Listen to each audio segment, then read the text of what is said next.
Assalamualaikum, nama saya Nur Amalina Alia binti Abdullah, nombor matrik 293106.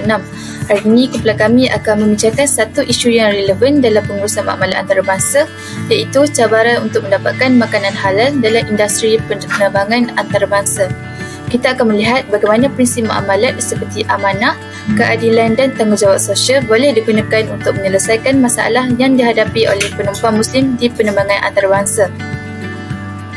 Hal ini dikatakan demikian kerana makanan halal adalah tuntutan penting bagi umat Islam dalam urus niaga perkhidmatan seperti dalam industri penerbangan. Penyediaan makanan yang halal adalah satu bentuk muamalat. Prinsip muamalat menekankan kejujuran, keadilan dan menjaga hak pengguna.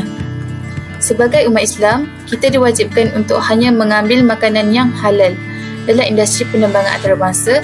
Masalah timbul apabila syarikat penerbangan gagal menyediakan makanan halal yang sah atau jelas statusnya. Ini bukan sahaja membuatkan masalah praktikal, tetapi juga ia melibatkan prinsip muamalat yang perlu diterapkan dalam menyediakan perkhidmatan yang jujur dan bertanggungjawab.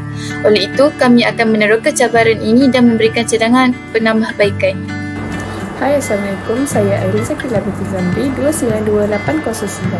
Seterusnya ialah cabaran ataupun isu untuk mendapatkan makanan halal dalam industri penerbangan antarabangsa. Yang pertama, tiada piawai halal antarabangsa yang seragam.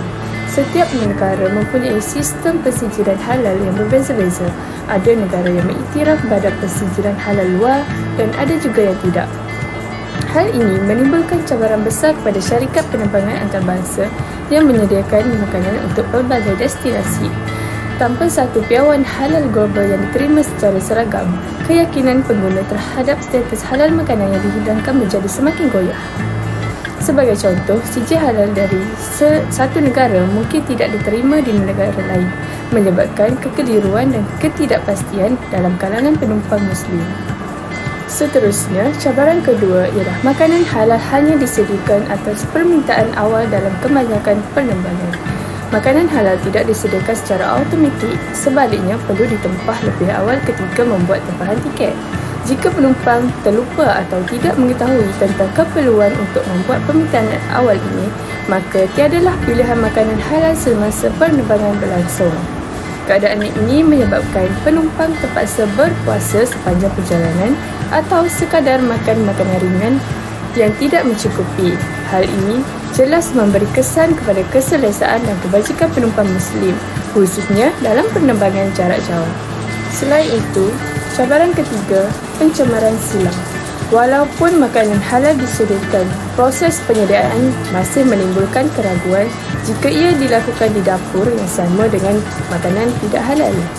Tanpa pengasingan peralatan dan ruang memasak yang betul, risiko pencemaran silang boleh berlaku.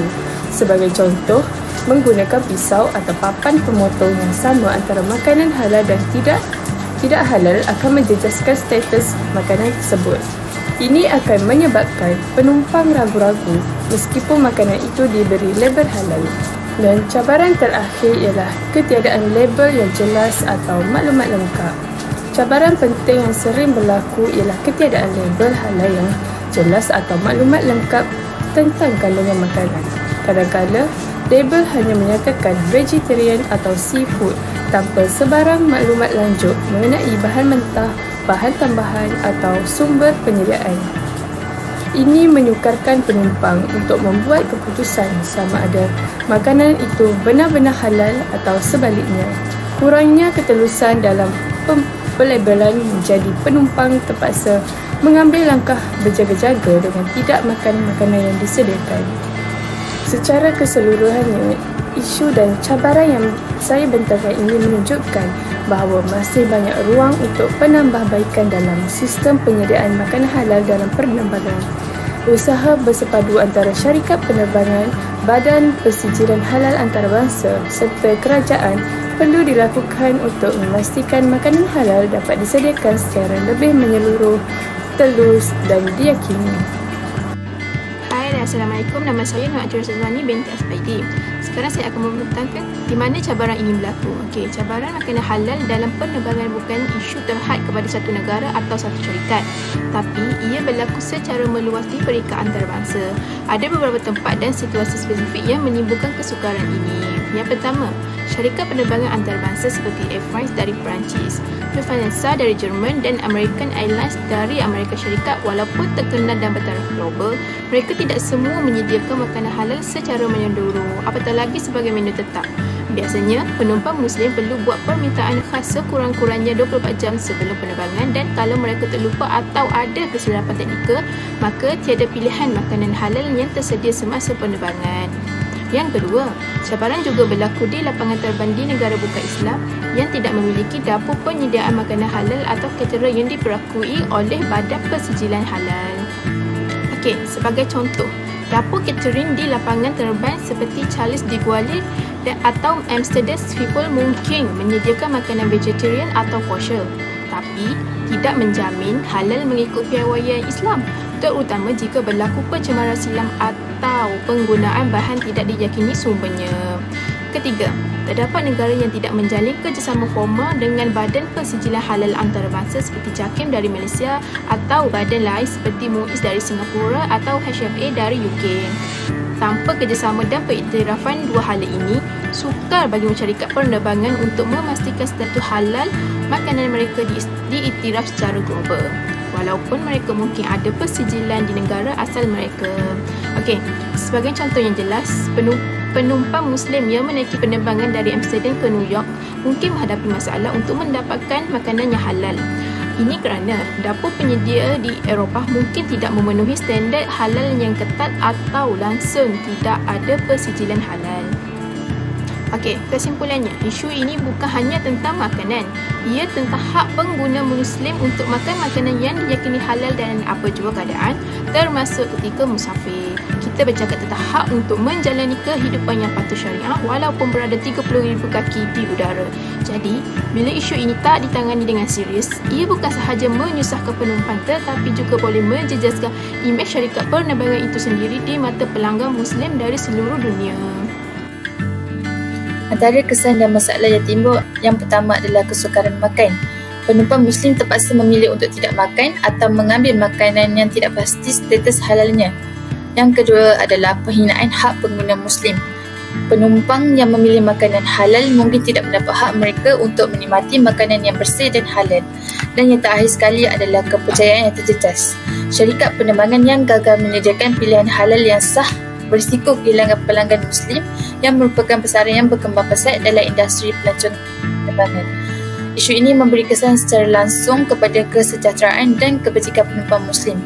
Mereka sering kali terpaksa memilih untuk berlapar atau makan makanan yang status halalnya diragui hanya kerana tiada alternatif yang diyakini halal.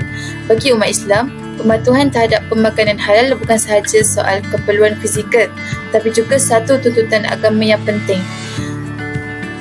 Kegagalan syarikat penerbangan dan makanan halal yang sahih dan diyakini bukan sahaja menimbulkan ketidakselesaan kepada pengguna Muslim, malah mencetuskan keraguan terhadap komitmen syarikat terhadap kepelbagaian budaya dan agama. Jika isu ini tidak ditangani dengan serius, ia boleh menjejaskan kepercayaan penumpang Muslim terhadap jenama penerbangan tersebut dan seterusnya memberi kesan kepada reputasi syarikat di mata dunia, terutamanya dalam era media sosial di mana maklumat tersebar dengan pantas. Assalamualaikum, nama saya Nur Nazila binti Afandi, nama Matric 290.42. Hari ini saya akan membincangkan tentang strategi ataupun penambahbaikan yang boleh diambil oleh industri penerbangan antarabangsa dalam mendapatkan makanan halal. Pertama adalah menyediakan menu halal secara tetap dalam penerbangan, yang mana sesebuah syarikat penerbangan perlulah menyediakan makanan yang halal sebagai pilihan tetap mereka dalam menu penerbangan tanpa perlu permintaan awal daripada penumpang. Ini untuk menunjukkan penghormatan kepada sensitiviti agama dan memudahkan para penumpang Muslim untuk menikmati makanan tanpa rasa ragu-ragu sepanjang perjalanan. Seterusnya adalah bekerjasama dengan Badan Persijilan Halal Antarabangsa, yang mana kerjasama dengan Badan Persijilan Halal Antarabangsa seperti JAKIM amatlah penting bagi memastikan makanan yang disediakan ini dapat memenuhi piawaian halal yang diiktiraf global. Ini dapat membantu membina kepercayaan penumpang terhadap makanan yang dihidangkan dan dapat mengelakkan keraguan terhadap status halal. Selain itu, dengan memberikan latihan kesedaran halal kepada kru dan kaki tangan catering, yang mana kaki tangan penerbangan dan catering ini perlulah dilatih secara berterusan mengenai konsep halal, prosedur pengadilan makanan dan etika penyajian. Latihan ini mampu meningkatkan kesedaran serta mengurangkan kesilapan dalam menggunakan sesuatu makanan yang halal. Akhir sekali adalah menggunakan teknologi untuk ketulisan maklumat makanan, yang mana penggunaan kod QR pada bungkusan makanan membolehkan penumpang untuk mengakses maklumat lengkap seperti bahan yang terkandung di dalam makanan tersebut, sumber yang diperolehi dan sijil halal.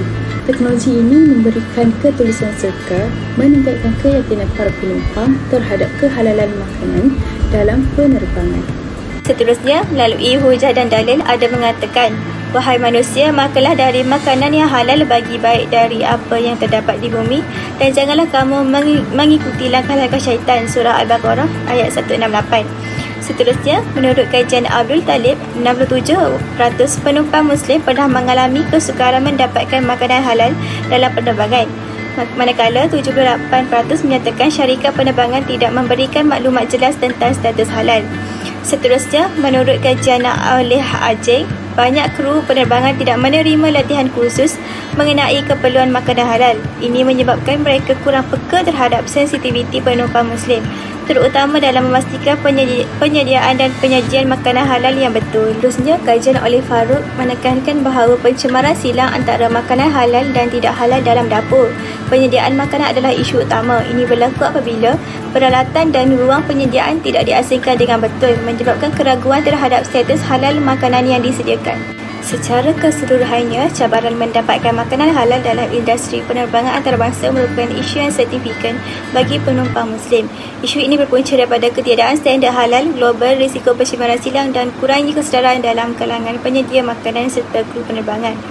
Cabaran ini bukan sahaja berlaku di negara bukan Islam, malah turut melibatkan syarikat penerbangan antarabangsa yang tidak menitik beratkan keperluan makanan halal dalam menu tetap mereka. Namun begitu, pelbagai strategi boleh diambil untuk menangani cabaran ini, iaitu termasuklah mewujudkan persijilan halal antarabangsa, penggunaan teknologi pemantauan halal serta latihan kepada kaki tangan penerbangan.